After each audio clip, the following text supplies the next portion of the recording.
Hey guys, welcome again to Another World Audiobooks. We are continuing on with the story of Treasure Island. Hope you guys are enjoying it so far. Really appreciate you tuning in today, and really appreciate you sharing the podcast with somebody that you know who might enjoy a free audiobook, because, yeah, like I always say, good things are meant to be shared. So without further ado, I give you the next two chapters of Treasure Island. 15. The Man of the Island. From the side of the hill, which was very steep and stony, a spout of gravel was dislodged, and fell rattling and bounding through the trees. My eyes turned instinctively in that direction, and I saw a figure leap with great rapidity behind the trunk of a pine. What it was, whether bear, or man, or monkey, I could in no wise tell. It seemed dark and shaggy. More I knew not, but the terror of this new apparition brought me to a stand. I was now, it seemed, cut off upon both sides. Behind me the murderers, before me this lurking nondescript. And immediately I began to prefer the dangers that I knew to those I knew not. Silver himself appeared less terrible in contrast with this creature of the woods, and I turned on my heel, and, looking sharply behind me over my shoulder, began to retrace my steps in the direction of the boats. Instantly the figure reappeared, and, making a wide circuit, began to head me off. I was tired at any rate, but had I been as fresh as when I rose, I could see it was in vain for me to contend in speed with such an adversary. From trunk to trunk the creature flitted like a deer, running manlike on two legs, but unlike any man I had ever seen, stooping almost double as it ran. Yet a man it was, I could no longer be in doubt of that. I began to recall what I had heard of cannibals. I was within an ace of calling for help, but the mere fact that he was a man, however wild, had somewhat reassured me, and my fear of Silver began to revive in proportion. I stood still, therefore, and cast about for some method of escape. And as I was so thinking, the recollection of my pistol flashed into my mind. As soon as I remembered I was not defenseless, courage glowed again in my heart, and I set my face resolutely for this man of the island, and walked briskly towards him. He was concealed by this time behind another tree trunk, but he must have watched me closely, for as soon as I began to move in his direction, he reappeared and took a step to meet me. Then he hesitated, drew back, came forward again, and at last, to my wonder and confusion, threw himself upon his knees, and held out his clasped hands in supplication. At that I once more stopped. "Who are you?" I asked. "Ben Gunn," he answered, and his voice sounded hoarse and awkward, like a rusty lock. "I'm Ben Gunn, I am, and I haven't spoken with a Christian these 3 years. I could now see that he was a white man like myself, and that his features were even pleasing. His skin, whenever it was exposed, was burnt by the sun. Even his lips were black, and his fair hair looked quite startling in so dark a face. Of all the beggar men that I had seen or fancied, he was the chief for raggedness. He was clothed with tatters of old ship's canvas and old sea cloth, and this extraordinary patchwork was all held together by a system of the most various and incongruous fastenings, brass buttons, bits of sticks, and loops of terry gaskin. About his waist he wore an old brass-buckled leather belt, which was the one thing solid in his whole accoutrement. 3 years? I cried. Were you shipwrecked? "Nay, mate," said he. "Marooned." I had heard the word, and I knew it stood for a horrible kind of punishment common enough among the buccaneers, in which the offender is put ashore with a little powder and shot and left behind on some desolate and distant island.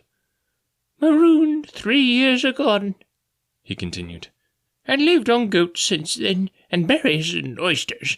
Whenever a man is, says I, a man can do for himself. But, mate, my heart is sore for Christian diet. You mightn't happen to have a piece of cheese about you now. No, well, many's the long night I've dreamed of cheese, toasted mostly, and woke up again, and here I were." "If ever I can get aboard again," said I, "you shall have cheese by the stone." All this time he had been feeling the stuff of my jacket, smoothing my hands, looking at my boots, and generally, in the intervals of his speech, showing a childish pleasure in the presence of a fellow creature. But at my last words he perked up into kind of a startled slyness. "If ever you get aboard again, says you?" he repeated. "Why now, who's to hinder you?" "Not you, I know," was my reply. "And right you was," he cried. "Now you, what do you call yourself, mate?" "Jim," I told him. "Jim, Jim," says he, quite pleased apparently.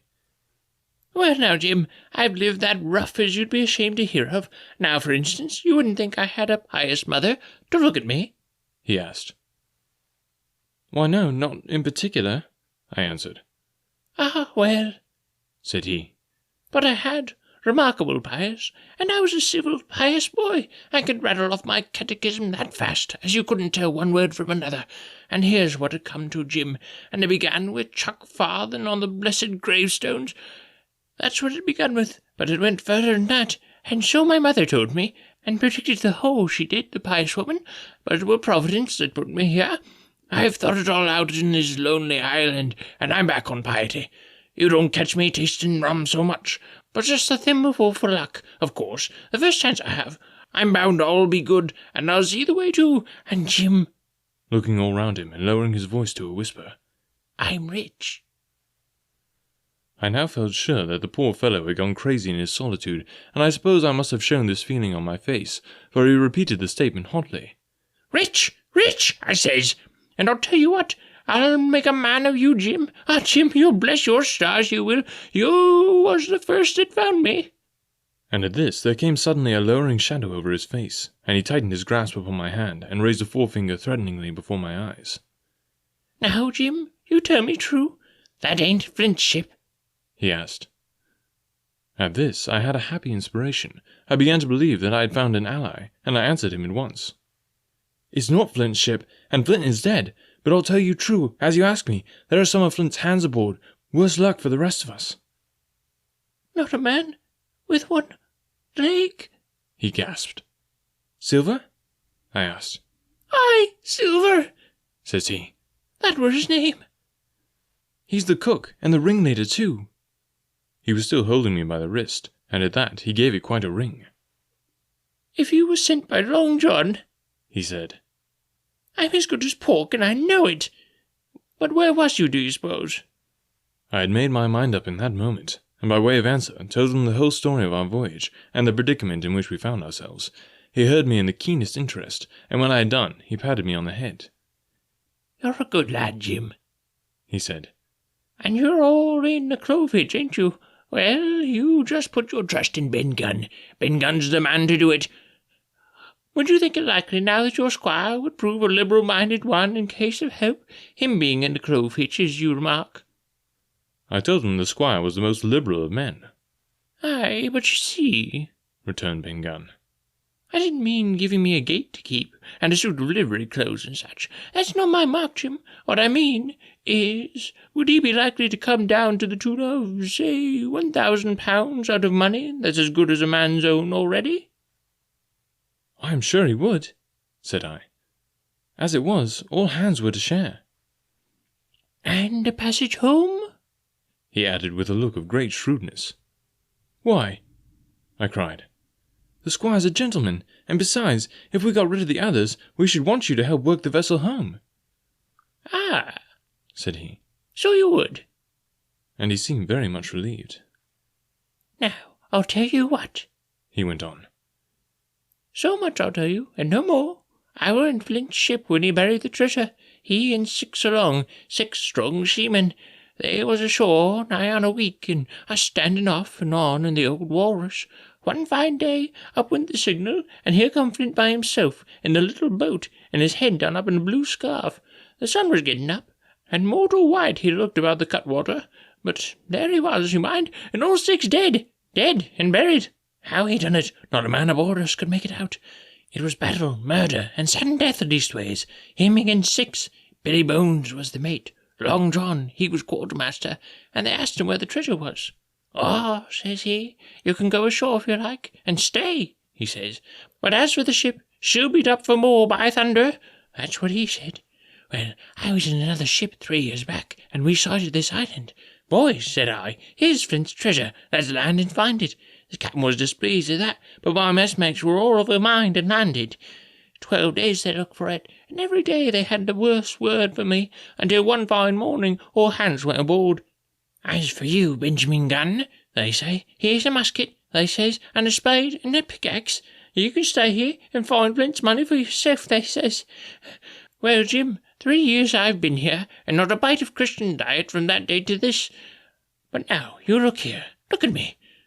Do I look like a man before the mast? No, says you, nor I won't neither, I says."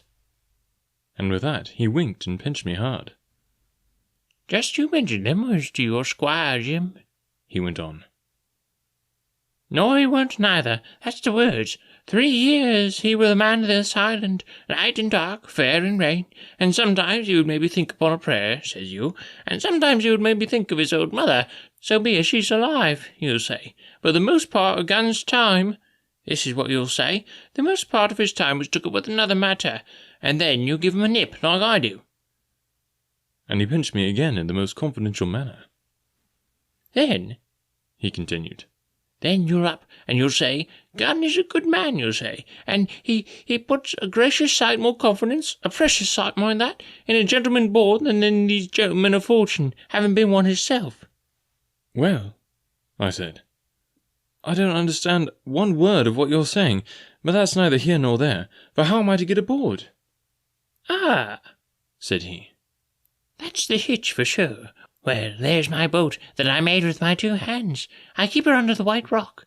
If the worst comes to the worst, we might try that after dark. Hey! He broke out. What's that?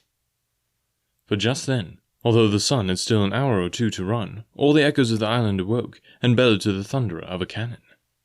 They have begun the fight, I cried. Follow me.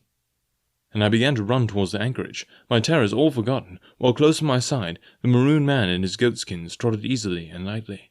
Left, left, says he. Keep to your left hand, mate Jim, under the trees with you. There's where I killed my first goat. They don't come down here now. They're all masthead on them mountings for the fear of Benjamin Gunn.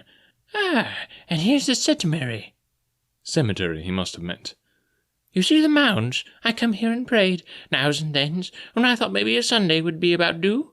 It wasn't quite a chapel, but it seemed more solemn-like. And then, says you, Ben Gunn was short-handed, no chaplain, nor so much as a Bible and a flag, you says.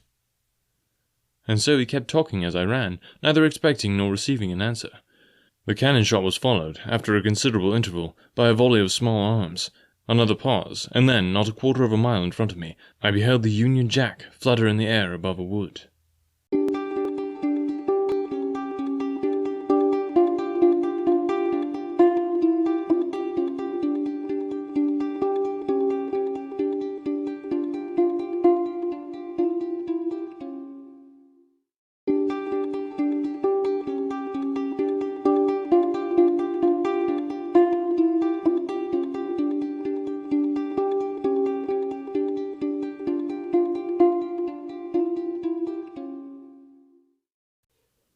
Part 4. The Stockade.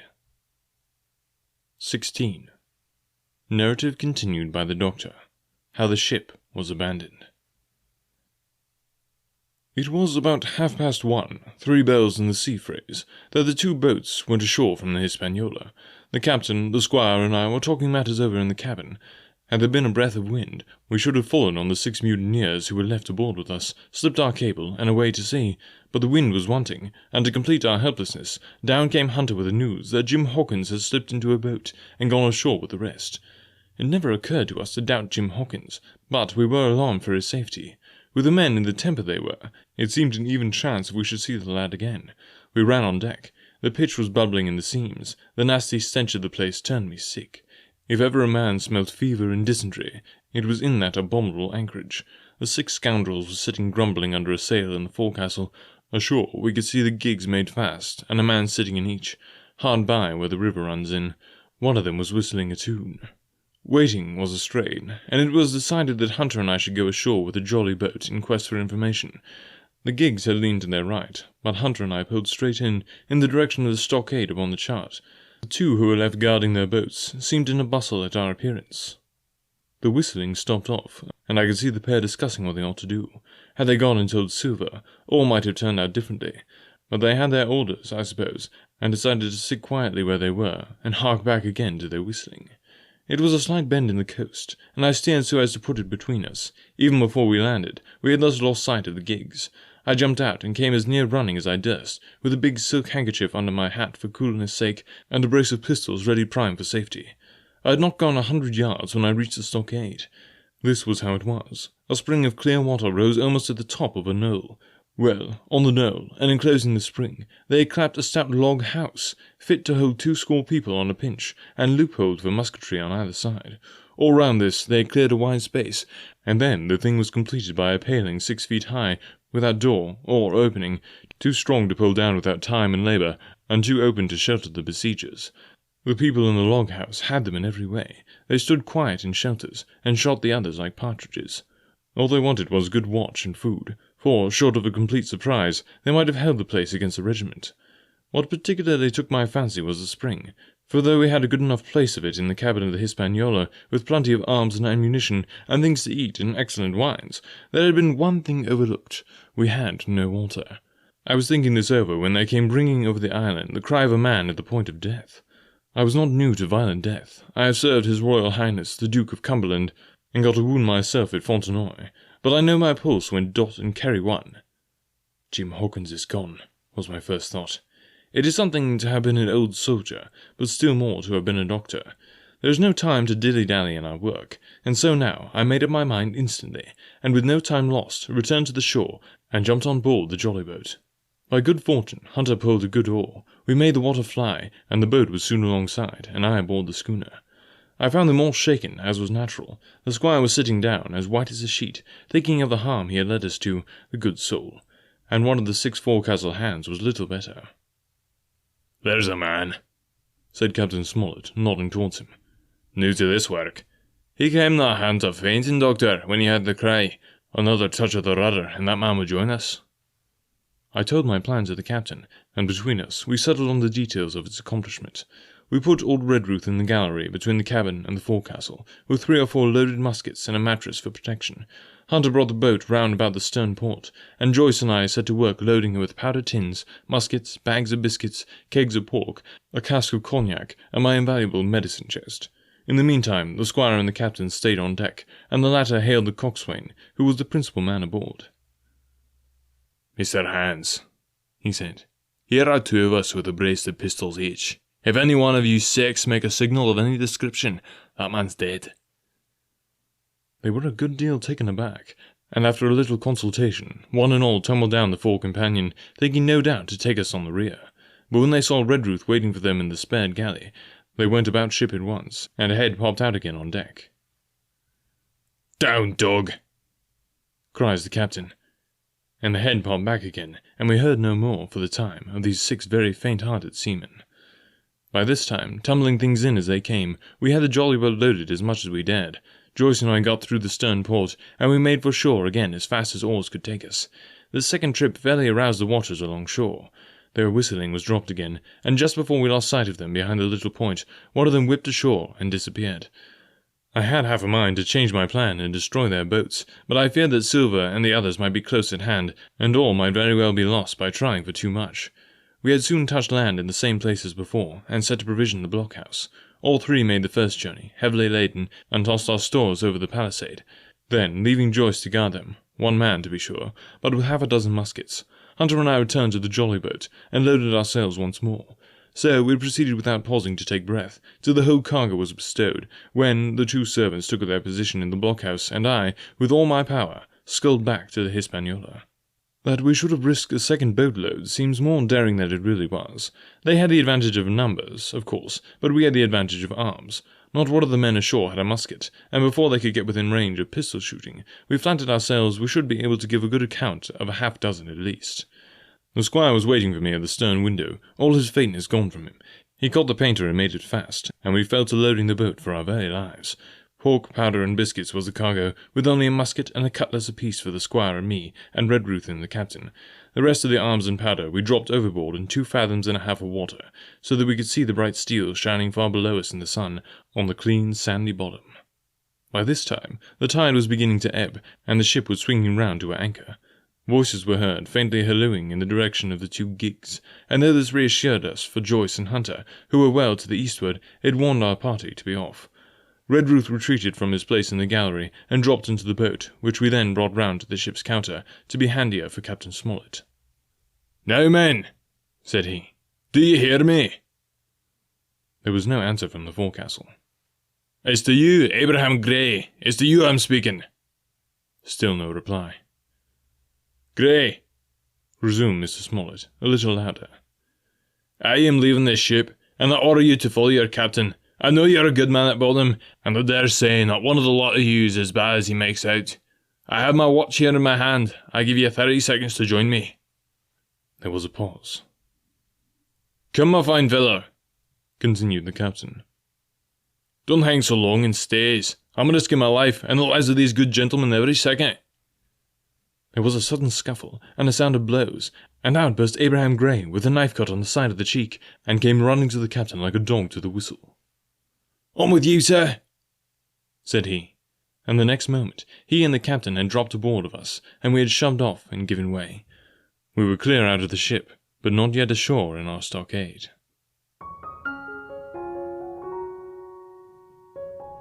Man, it really just makes you want to go find a tropical island, doesn't it?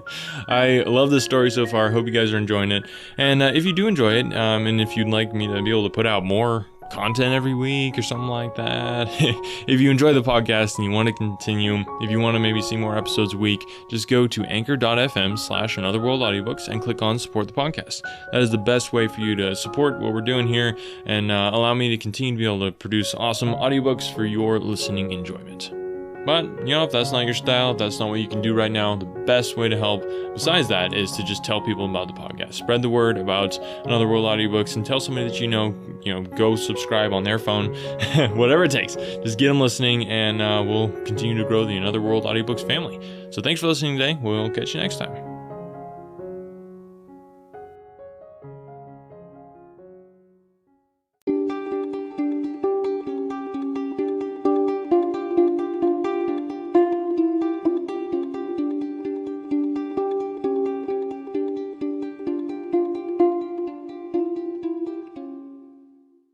Don't worry, you aren't the only one. You aren't the only business that needs help. You aren't the only person that has a hard time finding the right help at the right price. This is where Business Bloodline becomes your bloodline to temporary and permanent staffing. Business Bloodline specializes in hiring internet workers to creatively solve problems for your business.